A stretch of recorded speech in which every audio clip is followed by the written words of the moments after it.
Chapter 8. Wretched End. The exodus had begun, and it was irreversible. My sister Rose, the oldest child, had left home to marry. Jay and Frankie each made their exit when they turned 18, each joined the Canadian Armed Forces. With each trip home on leave, and with each farewell as leave expired, there were the painful, teary scenes with my mother. She missed them as she missed Rose. After so many years with them about the house, she was haunted, furthermore, by the life she had managed to provide for them while they were under her care. In their absence, she felt a sorrowful void. With all the normal physiological pressures of adolescence, I responded to the evacuation by draping myself in teenage depression. Finally graduating to a room of my own by the sheer attrition of my brothers, I spent much of my time sitting in it, alone, listening to a radio. My mill buddies drank. I never developed a taste for it after seeing the suffering the effects of it had on the old man for so many years. But I was eventually able to smoke freely, and the air in my room became stale and gray. Occasionally, the lifeless life seemed worthless as well, and I muttered suicidal threats to the only safe audience I had, my younger sister Sharon, who was growing up in loneliness similar to mine, and who could be trusted not to repeat my words to Mum. "I'm going out," I told her, "and I don't care if I ever come back. If I have my way, I'll get killed in a car wreck." But the car wreck never happened. When I tried to force myself to push the accelerator and fling myself into a tree or over a bluff, something withheld me. Something I marked down to childish fear and grew further depressed by. An invisible hand was restraining me, but I was unable to recognize it as anything but my own weakness. Distant and restless, I searched out sullen diversions. I was intrigued by boxing art, often listening to the boxing matches on Zeke Vigil's pool room radio on Friday nights. A guy could box locally if he was 16 years of age. At 15, I lied about my age and began boxing. Strangely, boxing brought out Cyrus's only expression of interest in me in a single rare moment. Mum unexpectedly reported that Cyrus could show me a technique to help me with my boxing. As I watched, bewildered by the demonstration, he showed me how to throw a punch with the heel of my hand to save my knuckles from damage. For a few ironic minutes, we threw imaginary punches at each other to practice. Then it was over as suddenly as it began, and the scene was never repeated. I was bad at boxing nevertheless. My vision was poor, and I could never see punches clearly. Smarting and bloodied, I got out after a few gritty months of it. Cyrus's feeble expression of concern had failed to produce anything more than confusion in my mind. The pool room filled many of my evenings. One could be as quiet and sullen as he cared to be around a pool table. There was none of the required socializing of so many other sports. The pool hall became a sort of cocoon for me as my monotonous teenage years dragged by. There were odd, undisciplined releases, reminiscent of the madcap rock-throwing excursions of past years. As a teenager, I was given to driving through the nearby Christian campgrounds with my buddies and hooting at the girls and shouting wisecrack at the holy rollers. I watched dozens of altar calls without the slightest understanding of what they meant. Invariably, we all told grossly exaggerated stories at the mill about what we had witnessed. A guy climbing a telephone pole shouting, "I'm coming, Lord," was one of our favorites. But most of the time I was in the shell, shooting pool at Zeke Vigil's pool hall, in a glum shroud of silence, with only the clacking of smooth balls and the small talk of the other players to break the monotony. It was such small talk that one day cut through my sullen shroud. "Yep, I remember the day you were born, Maury," the crusty Zeke Vigil offered one day when the awkward subject of birthdays came up. I wasn't sure, but I thought he might be telling me the beginning of a joke. I half smiled and replied, "Oh yeah? How do you remember that?" "I drove your mother down to a house in Brantford to have you." "Not me, you didn't," I insisted as I felt uncomfortable, stirring inside. "Sure," he insisted. "I've known you since you were that big." And Zeke held out his hands to show how big. "Impossible," I retorted aghast. "I was born in the States." All eyes in the pool hall had shifted around toward the two of us, and now I was uneasy in the glare of attention. "You were not," Zeke answered, his brow furrowing. "You were born right down here outside of Brantford. You better go home and check with that old lady, Maury. I know for a fact I drove her to Brantford the night you were born." My face was red with embarrassment. "What's the matter with you, man?" someone jeered from a corner of the room. "Don't you even know where you were born?" I pretended not to hear the remark, even though it had stabbed to the place like a knife. "Come on," I muttered as I stiffly chalked up my cue. "Let's play." Before long, I had made a feeble excuse to leave early. I had to get an answer to the new quandary. Still smarting with humiliation, I walked into the apartment and dropped myself into a chair at the kitchen table and looked squarely at my mother. Where was I born? She responded with the same calmly way she had always responded to the question, in Ohio. I sighed. Well, that's funny, I replied, the edge of the sarcasm rising in my voice, because I was just down at the pool hall and Zeke Virgil says he drove you down to a house in Brantford the night you had me. I watched her face. She looked down quickly, her eyes clouding over as a murky past once again drifted into her present. Her instincts began to construct an alibi in her usual old way. But within a second or two, she knew she would have to confront the truth this time. It had been a stupid, needless lie anyway. It's true, she responded softly, but she would answer no more questions for me. She was too empty. The recollection of those ancient pressures was more than her emotional framework was willing to withstand. When I asked for her details, she was silent. Her own abuse of me, the emotional violence of these endless untruths, would continue. I sat alone for an hour, just trying to absorb the revelation I was Canadian. I had no birthright anyway, and no traditional ancestry, and now to discover that I had been imagining my citizenship as well. I sucked in a long, slow breath of cigarette smoke. I didn't know quite how to feel. Cyrus continued his decline. Eventually I found myself slouching in the chair next to him, watching the fights and the hockey games on our run-down black and white television set in the apartment. We rarely spoke except to exchange comments about sports, personalities, or teams and their relative worth or worthlessness. But for all the hours we logged together with Cyrus guzzling beer and the two of us smoking innumerable cigarettes, we never opened up a line of communication. I was far too old to beat. He was far too sick to rail at me with his former passion. But now there was no reasonable alternative, so we sat in silence. For me, it was as if we were growing closer. I had never known the sensation of being tolerated, and I interpreted it as a relationship. Over the final years of his life, I actually grew to feel close to him, even though there was precious little evidence of acceptance. Cyrus was still and ever the complainer. How the blank did I ever get mixed up with this bloody outfit? He often shouted when his irritation level crept high enough. He saw himself as a victim in life, set upon by fate to carry the burden of this odd family and the full complement of financial troubles. Wallowing in this nasty brand of self-pit, he sank lower and lower into ill health. The foreman at Penman's textile mill grew irritated with the old man. He was getting so sickly and missing so much work. The apartment echoed with his cackling cough, the guttural noises of a man slowly dying. When his fragmented family could no longer provide enough immediate care, Mom and I helped him into the car and drove him to the hospital. We were met at the door by a white uniformed nurse with a wheelchair. As Cyrus awkwardly dumped himself down into it, I felt a rare and curious sort of pity, a humble hurt for this once giant ogre who was now too weak to shuffle down the tile hallway under his own power. I pushed the wheelchair myself, and my mind turned with the big spoked wheels. He had been so strong, such a bulwark of awful power, and even after years of hateful beatings, I somehow admired his strength. Now looking down over his bald head, I could see the feeble veins in his arms, the deep wrinkles in his hands, the loose flesh hanging on a once mighty frame. I felt sorry for him. Medical science brought too little expertise too late. The assorted poisons of alcohol and hatefulness had done their irreparable harm, and the degenerative process was irreversible. Discomfort decaying into agony, rumbling into silence. He lay on the hospital bed, the sheet stretched across him like the wrapping of a quiet surrender. Mom and I visited often. He was always conscious, making it an even more pitiful sort of death. I sat and listened to the occasional cursing and groaning.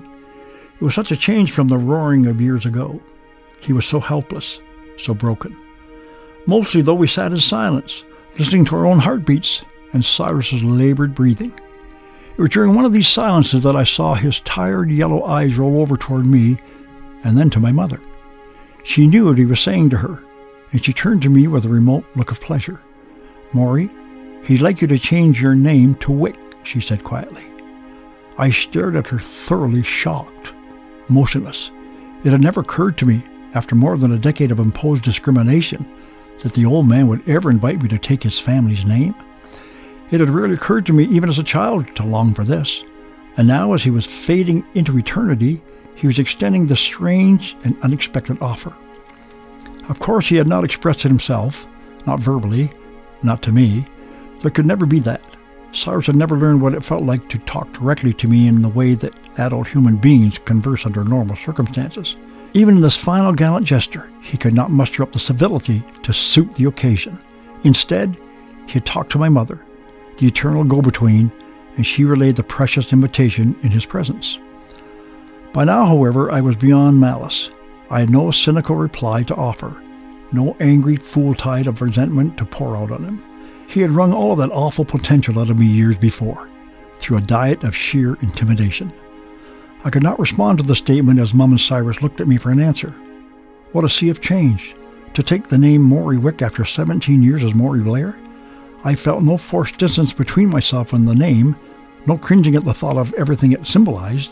Those feelings had been raised and scraped away over the long years.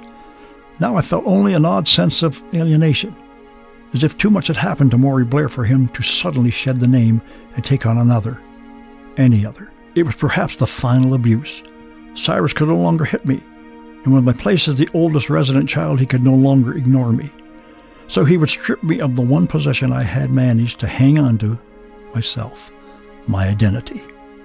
I thanked him politely for making the offer, but I could make no commitment. I was unwilling to part with my name. It was the only thing in life I could consider truly mine, and Mum graciously changed the subject. The end was inevitable. During the final hours, after the doctors had shaken their heads with grim hopelessness, I left the room for the last time. I sat on the wooden chair outside the door, alone in the corridor, listening to the awful sounds of death conquering life. The lion was dying. I heard him crying, "Oh God," in virtual delirium, and although I had no relationship with the Almighty, I prayed nevertheless that the old man would make his peace with God. If there was any redemption available in eternity for a life so ill spent, I wanted him in those moments to have access to it. No more suffering for suffering's sake. When the nurse came out and reported that he had died, I stood up and walked into the foot of the bed. He lay there silent, still, as he had for days, his mustache tinted by nicotine in exactly the same brown yellow as the first and second fingers of his right hand. The wretchedness had ended. The furious monster, so terrible in life, lay awkward and pitiable in death. The life sucked out of him by some greater, even more terrible force. The next day I was summoned back to the hospital to pick up his hat and coat. It was difficult for me to maintain composure as I carried the empty garments down the corridor and out of the building. He had vanished.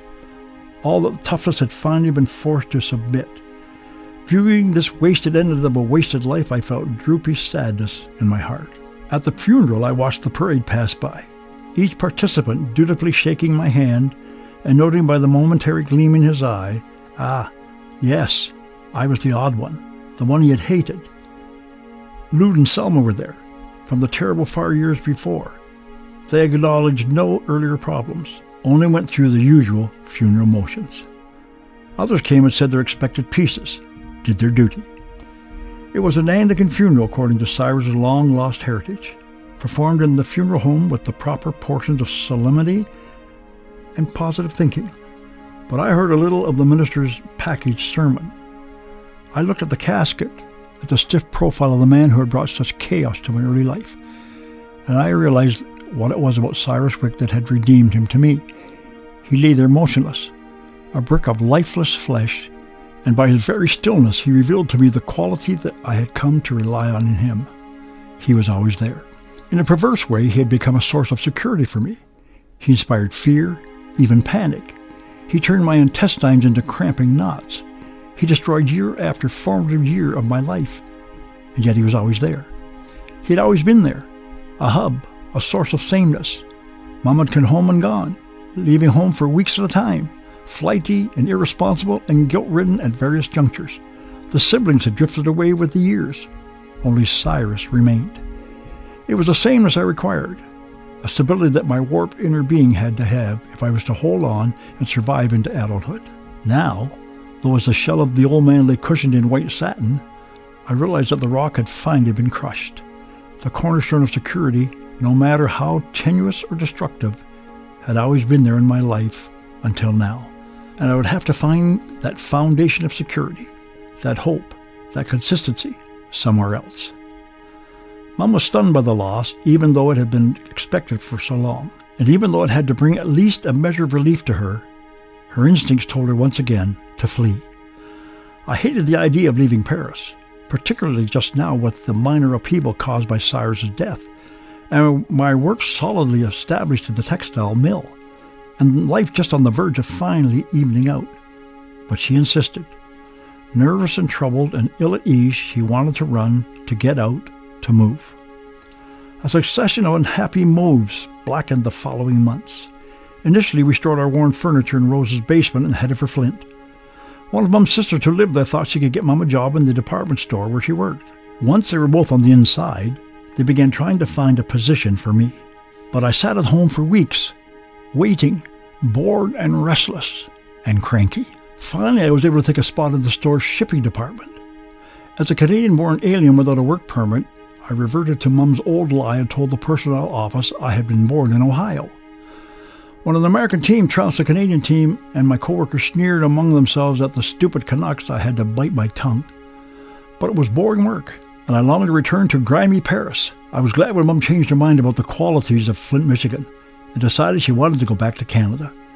We heard there were jobs in Hamilton, Ontario, but got there and discovered otherwise in a few months. Finally, we completed the circle and tramped back into Paris, where we moved into the upstairs of a friend's house until we could locate a place of our own. Mom knew a man in town who rented houses. The only one he had available at the time had been condemned by health officials, but he agreed to let us stay there on a sly for a couple of weeks until something else opened up. Something else never opened up. The hovel became our home. It was a small, ugly house sandwiched between two big, nice houses, the one you were embarrassed to be seen going into. We knew some of the neighbors in the area, which made matters even less pleasant. Our rent was shamefully low, but it was a burden even so. We were living on unemployment insurance. It seemed there was no jobs available for us anywhere on the continent. The house was flimsy, poorly built to the extreme that health officials had decreed that no one should live in it until major repairs had been done to it. The owner didn't have the money to spend on renovations. Slats in the walls had shrunk and warped, and the wind whistled through them unabated. The plaster had cracked completely away in the upstairs rooms, revealing industrious mother birds feeding their young in cozy wall nests. But I had gravitated to a position as the head of the house, and I had a will to work. The environment was no longer totally out of my control, and I took to improving it with vigor. My younger brothers and I knocked out a wall to enlarge the cramped living room, repaired other walls, and repainted the dreary exterior.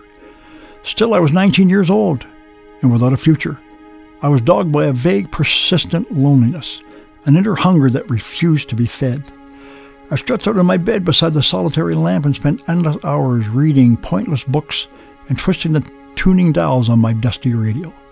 I liked rock music and sometimes jazz, but I constantly found myself turning out the ubiquitous Billy Graham, who invariably interrupted my listening, especially on Sunday evening with his disgusting hour of decision. A friend of my mother passed along a book, and Mom, by her custom, passed it along to me. It was all about positive thinking, that sort of thing, and the friend thought it would help downtrodden Alice. Mom skimmed through it casually, and likewise thought it might give me a boost. Then came the explosion.